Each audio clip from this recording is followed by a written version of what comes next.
Il est pile 13h30 et c'est donc Crime Story, les rendez-vous d'Alfred Hitchcock racontés par Serge Sauvian.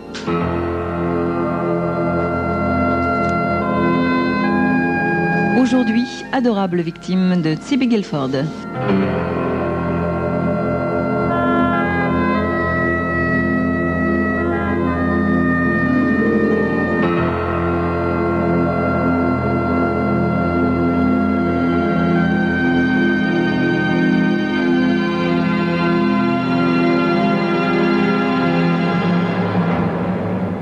Willy, je suis à toi. Tu peux me demander tout ce que tu veux. Je regardais Lisa dans les yeux et découvris une chose qui autrefois m'eût semblé impensable. Je pouvais lui résister. Je suis pas demandeur, Lisa. Alors, disons que tu peux me prendre, Willy. Je ne suis pas non plus preneur, Lisa. Oh, tu ne ressembles plus au Willy de jadis. Je ne suis peut-être plus le Willy de jadis. J'avais une bonne raison pour cela, une raison essentielle. J'avais aimé Lisa pendant des années, depuis l'époque où nous étions étudiants. Des dizaines de fois, j'avais voulu l'épouser. Toujours, elle répondait « Mais oui, Willy, moi aussi, je désire t'épouser. Avec quel autre garçon pourrais-je me marier? Mais il faut d'abord que tu aies une bonne situation, que tu deviennes quelqu'un. Tu comprends, Willy ?» Tout ça pour finalement en épouser un autre. Un qui n'avait pas besoin de devenir quelqu'un parce qu'il était quelqu'un, étant donné qu'il était né avec de l'argent jusqu'au cou. J'avais mis 6 longs mois à m'en remettre. Rien qu'avec ça, la coupe était déjà pleine. Mais ce qui la faisait déborder, c'était qu'elle vint me relancer aujourd'hui, que Lisa, la magnifique Lisa, Lisa dans tout l'appareil de sa beauté, descendit de son piédestal doré et s'abaissa jusqu'à visiter mon meublé crasseux. Oh, non pas pour me dire qu'elle quittait Greg, non. Greg est ma source de revenus, tu comprends, mon chéri. Mais pour prétendre qu'elle m'aimait toujours, qu'elle serait à moi si je le voulais. Elle se tenait là devant moi. Je ne l'avais pas rencontrée depuis ces 6 mois qui m'avaient mis à la torture. Je me sentais à la fois enivré et malade. Elle était plus belle encore que dans mon souvenir. Ses cheveux cuivrés m'éblouissaient et ses yeux bleus, gris, verts, tout à la fois, levés vers les miens, me fixaient de si près que je pouvais voir les minuscules paillettes jaunes de leur iris. Sa peau avait l'odeur des pétales de rose, et sa robe noire la moulait assez étroitement pour me faire voir que de mener la grande vie n'avait pas ajouté un atome de graisse à ses formes parfaites. « Tu m'aimes encore, Willy? Allez, dis-le. » Supposons que oui, Lisa. Alors, qu'est-ce qui nous empêche de... Tu ne crois pas que tu m'as déjà fait assez de mal comme ça, Lisa? Oh, tu es injuste, Willy chéri. Injuste, puisque je te reviens. Cela ne te prouve-t-il pas que je suis prête à réparer? Combien de fois avais-je brûlé du désir de l'embrasser? Maintenant, c'était celui de l'étrangler qui me tenaillait. Bon, c'est bon, Lisa. Tu es revenue. Tu me proposes de discrets et romantiques petits 5 à 7, de furtifs moments d'extase dérobés à ta vie conjugale, et après? Après, tu t'échapperas comme une anguille pour aller rejoindre Greg. Mais bon sang, tu t'imagines que je suis quoi? Oh, Willy, tu m'aimes encore? Peut-être, Lisa. Peut-être que si je ne t'aimais pas, j'accepterais ta proposition, mais j'en ai vu de toutes les couleurs quand tu as épousé Greg. J'ai pas l'intention de laisser la même femme gâcher 2 fois ma vie. Je l'entendis aller vers mon bureau et remuer les papiers qui s'y trouvaient. Et j'ai gâché aussi ton talent d'écrivain, Willy? Ouais. J'ai pas écrit une seule phrase convenable depuis que tu m'as quitté, Lisa. Mais je commence à m'y remettre. Et je suppose que je troublerai ton inspiration, Willy? Oui, Lisa. Très bien, Willy. Je ne veux pas, bien évidemment, me mettre en travers du génie. Tu vois, Willy, je m'en vais. Je t'aime, mais je m'en vais parce que tu veux que je m'en aille. Mais ma proposition tient toujours, Willy. Téléphone-moi si tu changes d'avis, mon chéri. Elle s'éclipsa très vite et la porte se referma doucement derrière elle. Je restais seul, la haïssant de toutes mes forces. Greg Martel, le mari de Lisa, était un agent de change important et très riche. Je décidai de lui rendre visite à son bureau. J'étais certain que Greg se souviendrait de moi et serait curieux de savoir ce que lui voulait l'ex-petit ami de sa femme. Greg Martel se leva à mon entrée et vint à ma rencontre, la main tendue. C'était un homme grand et athlétique, menacé par l'embonpoint, mais maintenu en forme par les massages et l'exercice. « Qu'y a-t-il, Willy? Vous avez vendu un roman à prix d'or et vous voulez investir votre argent? » « Non, c'est à propos de Lisa, Greg. » Son sourire s'évapora. Il était fier de Lisa, il aimait parler d'elle, mais pas avec moi. Je lui exposai la situation, ce qui n'était pas très aisé. Je lui dis ce que Lisa m'avait proposé, quel rôle elle entendait me faire jouer. Je vis son visage pâlir, je vis son orgueil masculin s'effriter sous mes yeux. Puis, une autre émotion, qui était sans doute de la colère, se fit jour dans son regard. « Pourquoi m'avoir mis au courant, Willy? Nous ne sommes pas spécialement des amis. Ce n'est pas pour me rendre service. » Pour deux raisons, Greg. D'abord, j'avais un compte à régler avec vous qui avez épousé Lisa. Ensuite, je tenais à faire échouer son petit plan. Il me considéra longuement, puis appuya subitement sur la touche de son interphone. « Liliane, annulez tous mes rendez-vous et qu'on ne me dérange pas jusqu'à ce soir. » Il se leva et se dirigea vers un bar portatif encasté dans l'un des murs. Il en rapporta 2 verres, des cubes de glace, un shaker et des bouteilles. Tous les agréments à portée de la main. Quand nous en fûmes à notre 3e ou 4e verre, la conversation s'anima. « Votre seconde raison de m'informer m'intéresse, Willy. Vous avez dit que vous teniez à faire échouer le plan de Lisa. En somme, vous cherchez à vous venger de moi, mais d'elle en même temps. Vous ne l'aimez donc plus? » Je l'ai passionnément aimé, Greg. Je l'aime sans doute encore, mais je crois bien qu'il entre maintenant de la haine dans cet amour. Quand Lisa est venue me voir cet après-midi, je mourais d'envie de l'étrangler. Pourquoi ne l'avez-vous pas fait, Willy? Parce que nous sommes tous conditionnés par notre civilisation, Greg. Nous ne sommes pas équipés pour la violence. La civilisation n'est qu'un vernis, Willy. Et il arrive que ce vernis craque. Il y a des gens qui commettent des meurtres. Il remplit à nouveau mon verre. Il y avait longtemps que nous avions abandonné le whisky à l'eau. Maintenant, nous le buvions sec. Dites-moi la vérité, Willy. Si vous pensiez pouvoir le faire impunément, est-ce que vous tueriez Lisa? Vous avez dit qu'elle pourrait gâcher votre existence. Est-ce que vous la tueriez pour l'en empêcher? Je réfléchis tout en buvant, puis considérais Greg par-dessus le bord de mon verre. Peut-être, Greg. Il eut un large sourire. Alors, finalement, nous avons quelque chose en commun, Willy.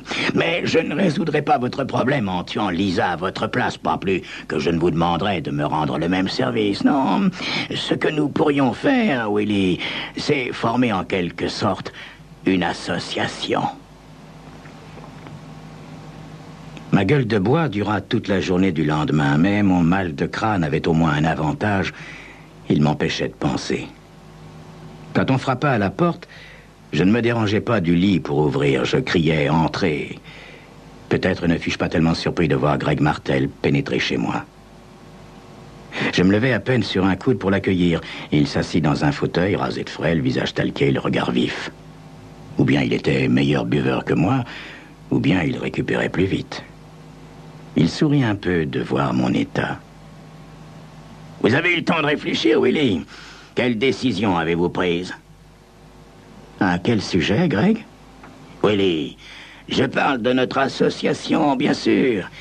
L'association destinée à régler la liquidation de Lisa.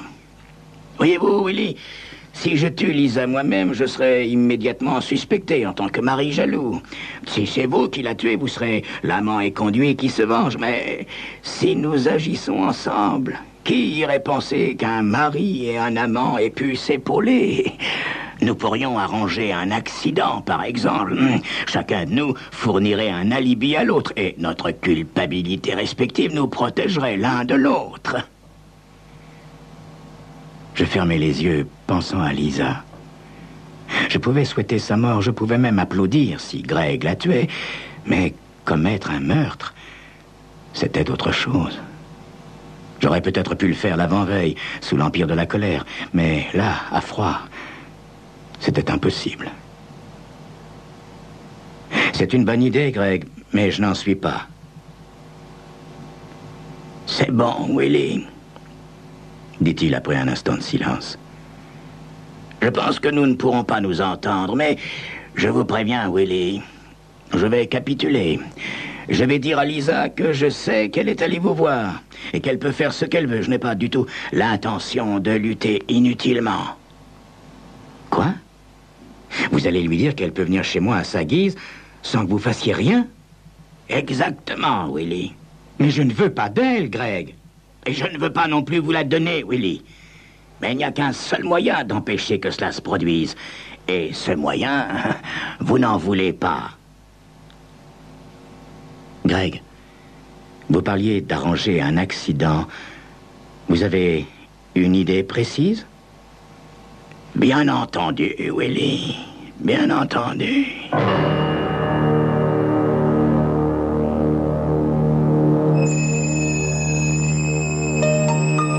Quel genre d'accident avait imaginé Greg Martel pour faire disparaître Lisa? C'est ce que vous saurez dans quelques instants.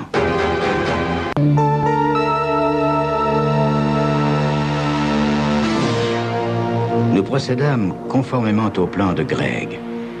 Il raconta à Lisa qu'il m'avait rencontré dans la rue, il m'avait trouvé mauvaise mine et m'avait dit que j'avais besoin de soleil et de grand air. Il m'avait même invité à venir passer le week-end dans leur villa au bord du lac. Greg m'avait dit que la villa serait l'endroit idéal. Elle était pratiquement isolée. Le lac n'était pas du tout fréquenté. La villa était située au bord d'une plage privée faite de sable fin. Lisa suggéra que nous prenions un bain avant de déjeuner. Après nous être mis en slip, Greg m'emmena jusqu'à la plage. Il désigna le plongeoir flottant amarré à quelques centaines de mètres de là. Vous pensez que ça conviendra, Willie? Il n'y a pas de maison sur la rive d'en face? Bon, on ne pourrait pas nous voir, même avec une longue vue. Et par ici, c'est peut-être votre propriété, mais il pourrait y avoir des passants, des rôdeurs. C'est trop boisé pour m'inspirer confiance. Nous aurons l'œil, Willie. Bien sûr, il y a un léger risque, mais le meurtre sans aucun risque, ça n'existe pas. Est-ce que vous reculez encore, Willie? Si j'avais été tenté d'abandonner, l'apparition de Lisa m'en dissuada. Elle arriva arborant un 2 pièces réduit au minimum, vraiment provoquant. « On fait une course jusqu'au plongeoir !» proposa Greg. « Willie n'est pas très bon nageur, » dit Lisa. « Il mène une vie trop sédentaire. »« Non mais je peux nager jusqu'au plongeoir quand même. » On entra dans l'eau. Soudain, Greg démarra en un crawl éblouissant et nous distança rapidement, Lisa et moi. Puis Lisa se mit à nager. Je l'ai suivi comme je pus, j'étais le plus lent des trois. À peine étais-je parti que je vis Greg se hisser sur le plongeoir. Lisa parvint à son tour au but, alors que j'en étais encore à une trentaine de mètres. Greg lui tendit la main pour la faire monter. Le bord du plongeoir était élevé et cela représentait une bonne dépense d'énergie d'y grimper. Je m'en aperçus à mon arrivée. Nous nous allongeâmes à plat ventre sur le radeau du plongeoir pour prendre un bain de soleil. Lisa était couchée entre nous deux. Je ne la regardais pas. Je contemplais l'eau en m'interrogeant sur sa profondeur. Au bout d'un quart d'heure, Greg annonça qu'il fallait nager à nouveau. Il fit un plongeon impeccable et réapparut quelques mètres plus loin, nous criant de le rejoindre. Lisa plongea à son tour. Ils nagèrent ensemble et j'étudiais la stratégie de Greg. Il était bien meilleur nageur qu'elle, bien sûr, et aussi plus robuste. Soutenir son allure était pour elle une fatigue. Il tournait autour du plongeoir à environ 40 mètres de distance. Greg l'entraînait vers la plage. Finalement, elle abandonna et se mit à faire la planche. Greg en profita pour revenir par une voie détournée en direction du plongeoir. Quand Lisa se remit en route à son tour, il avait déjà dépassé le plongeoir sur la gauche et se trouvait derrière. La progression de Lisa était lente et laborieuse. À son approche, je pus apercevoir son visage tiraillé par l'effort. Elle ne voyait plus Greg et ne pouvait donc solliciter son aide. Tout cela faisait partie du plan. Enfin, elle parvint au bord du plongeoir, escomptant que je lui tendrais la main pour l'aider. Ce que je ne fis pas, bien sûr.